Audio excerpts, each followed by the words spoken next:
நம்முடைய பள்ளி சார்பாக பாராட்டுகளையும் நன்றிகளையும் தெரிவித்துக் கொள்வதில் மகிழ்ச்சி அடைகின்றேன். இந்த குழந்தைகள் என்பது உலகம் முழுக்க கொண்டாடப்படுகிறது. உலகத்தில் நவம்பர் 20ஆம் தேதி உலகளாவில் கொண்டாடப்படுகிறது. நமது நாட்டில் குழந்தைகள் எல்லா உரிமைகளையும் பெற்று சமூக சமத்துவத்தை பெற வேண்டும் என்ற ஒரு கனவுகளோடு பல திட்டங்களை வகுத்தார்கள். குழந்தைகளோடு மிக்க அன்பு பாராட்டினார்கள், நெருக்கமாக பழகினார்கள். குழந்தையோட நிலை மாற வேண்டும், அவர்கள் தான் இந்தியாவில் ஒன்றிய அரசாங்கம் தீர்மானித்து அந்த முடிவின் அடிப்படையில் இன்று வரை நாம் குழந்தைகள் தினத்தை கொண்டாடி வருகின்றோம். இது குழந்தைகள் தினம் என்ற ஒரு சிறிய கருத்து ஆக்கத்தில் நாம் நிறுத்திவிடக்கூடாது.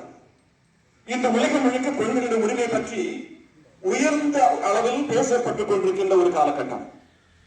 இந்த காலகட்டத்தில் குழந்தைகள் உரிமைகள் பாதுகாக்கப்பட வேண்டும். அவர்களுடைய சமூக உரிமைகள் உண்டு, அரசியல் உரிமை கூட உண்டு, பொருளாதார உரிமை உண்டு, வாழும் உரிமை உண்டு, கல்வி உரிமை உண்டு. அனைத்து உரிமைகளும் உலகம் என்று குழந்தைகளுக்கு தருகின்றது என்றால் அதற்கு காரணம் என்றால் உலகம் முழுக்க இன்று அது குறித்த குரல் ஓங்கி ஒழித்துக் கொண்டிருக்கின்றன.